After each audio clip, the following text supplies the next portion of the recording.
Bonjour Marlon.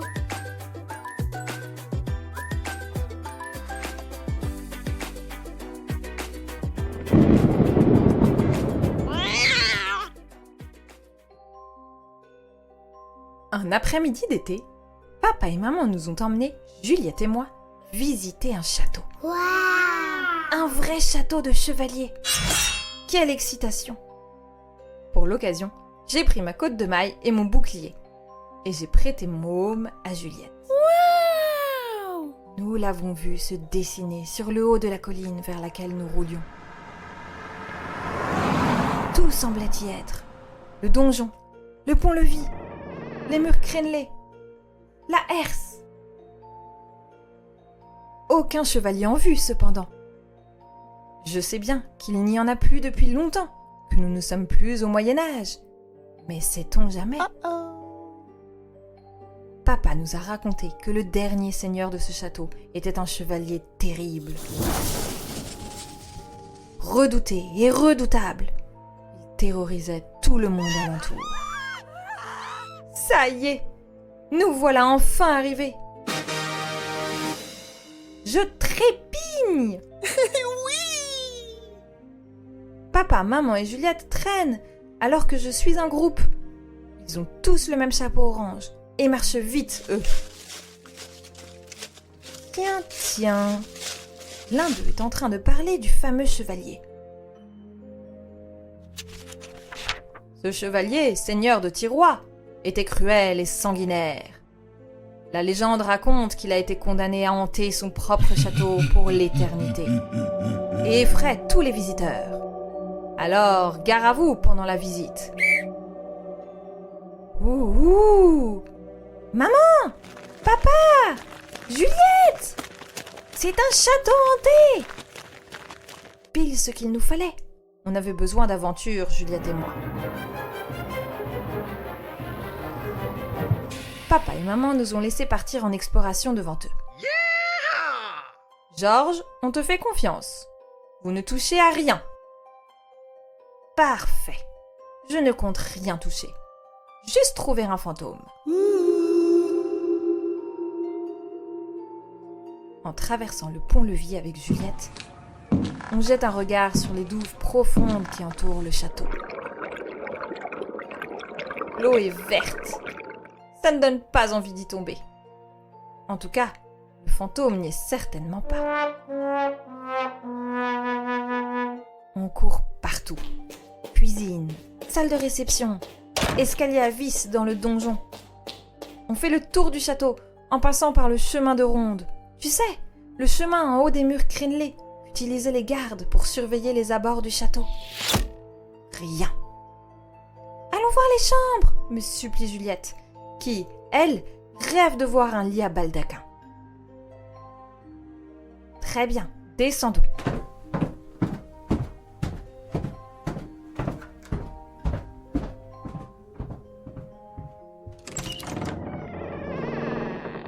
Le lit à baldaquin donne en effet envie de sauter dessus, de se rouler dans les couvertures. Attention, papa et maman ont défendu de toucher à quoi que ce soit. Tout à coup, un violent coup de vent s'engouffre dans la chambre. Et bam, la porte claque. On est enfermé.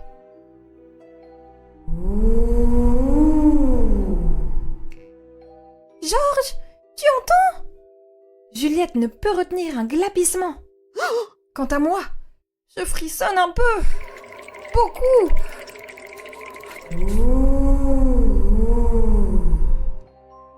L'étrange plainte reprend de plus belle.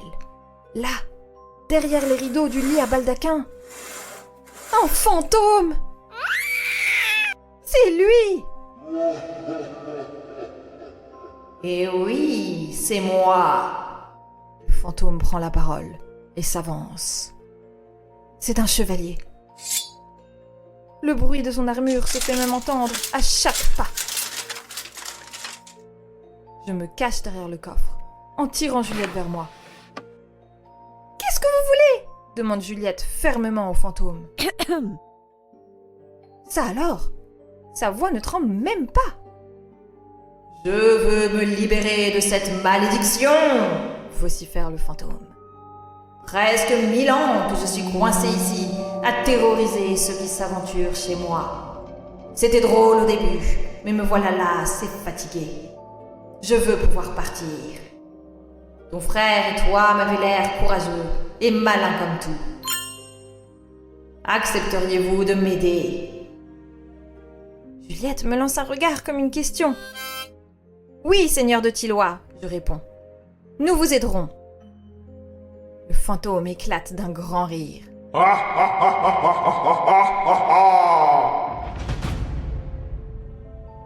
Merveilleux! Il vous faudra être persévérant et braver vos peurs. Le seul moyen pour moi de partir est si vous me rapportez mon aume, qui était caché au cœur du labyrinthe de buis que vous trouverez dans les jardins. Attention! Il est parsemé de pièges. À peine a-t-il fini de nous donner les explications pour atteindre le labyrinthe que Juliette et moi partons en trombe. Aucune envie de rester plus longtemps en tête à tête avec ce fantôme. Cette fois, Juliette court encore plus vite que moi. Attends-moi!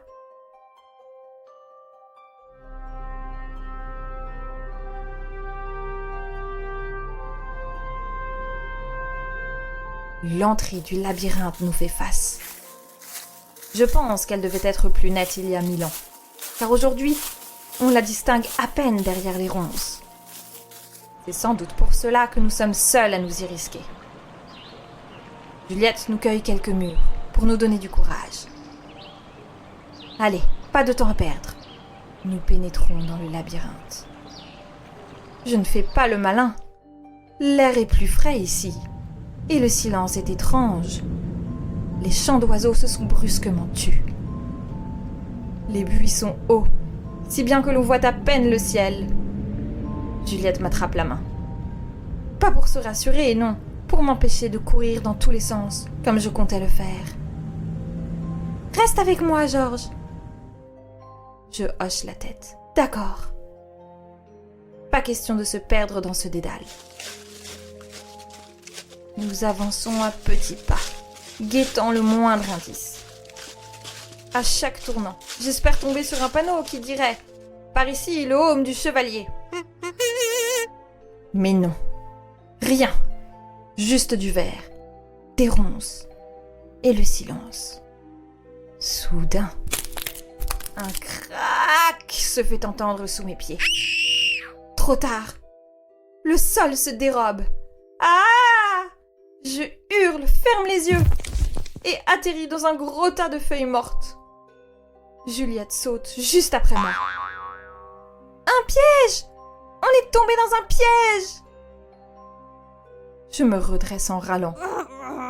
Il aurait pu nous prévenir, le fantôme!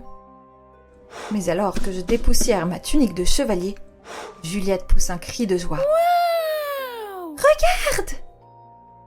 Là, à quelques pas de nous, un petit tunnel, éclairé par une faible lumière dorée. Ni une ni deux, nous nous y engageons à 4 pattes. On rampe, on se faufile, on tousse un peu aussi. Et puis, miracle, nous débouchons sur une clairière. J'ai bien l'impression que nous sommes au cœur du labyrinthe.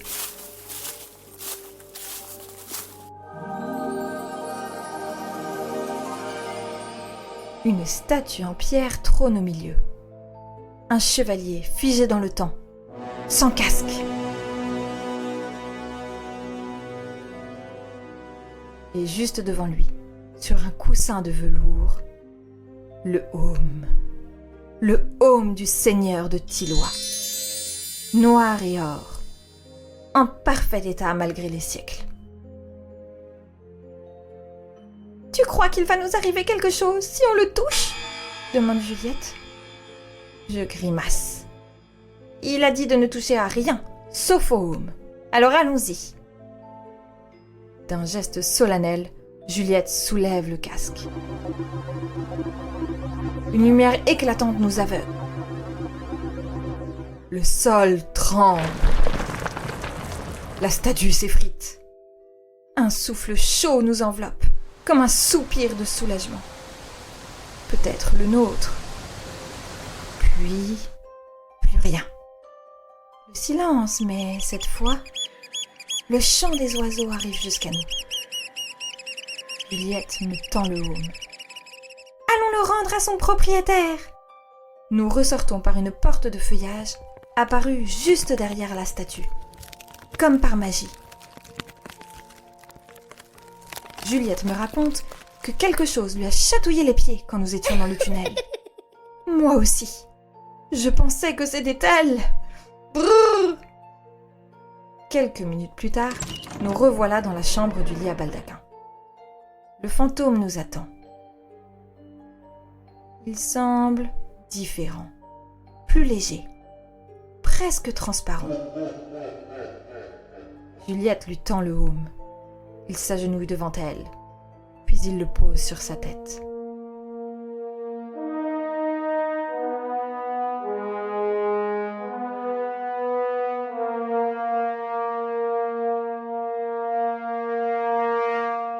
D'un coup, il s'illumine et commence à flotter vers le plafond. Merci, chers enfants courageux. Vous m'avez libéré. À moi la liberté. Quand j'aurai disparu, vous pourrez ouvrir le coffre. J'y ai laissé un cadeau pour chacun. Vous devinerez aisément lequel pour chacun de vous. Et le voilà qui s'évapore dans un nuage de fumée. Juliette et moi restons sans voix. Enfin, presque. « Ouvre vite le coffre !» je crie. Pas besoin de le dire à Juliette, c'était déjà fait. Oh! À l'intérieur, il y a un bouclier étincelant et un diadème orné de rubis, que Juliette, bien entendu, a déjà mis sur sa tête. Que vont dire papa et maman, je demande. Il va falloir leur raconter toute l'histoire. Quelle histoire? La porte s'ouvre toute seule. Papa et maman sont là. Alors les explorateurs, pas trop de bêtises? Mais qu'est-ce que c'est que ce diadème? Et ce bouclier? On vous avait dit de ne toucher à rien. Oups. Papa, maman, nous allons tout vous raconter, répond Juliette d'un ton très sérieux. Elle se lance dans son récit. Papa et maman ont l'air impressionnés. Pourtant, on voit bien qu'ils ont aussi du mal à nous croire. En partant, ils demandent au gardien du château où sont exposés le bouclier, le diadème et les autres souvenirs du seigneur de Tilloy. « Oh, mes braves gens, il n'y a rien de tout ça ici. Du seigneur de Tilloy, on dit qu'il ne reste que le fantôme dans ce château. Mais moi, je ne l'ai jamais vu. » Je fais un clin d'œil à Juliette. Sur le chemin du retour, dans la voiture, pendant que papa raconte des histoires de chevaliers et que maman chantonne, Juliette me glisse à l'oreille. La prochaine fois, on visite une grotte. Il paraît qu'il y a un dragon qui dort dedans.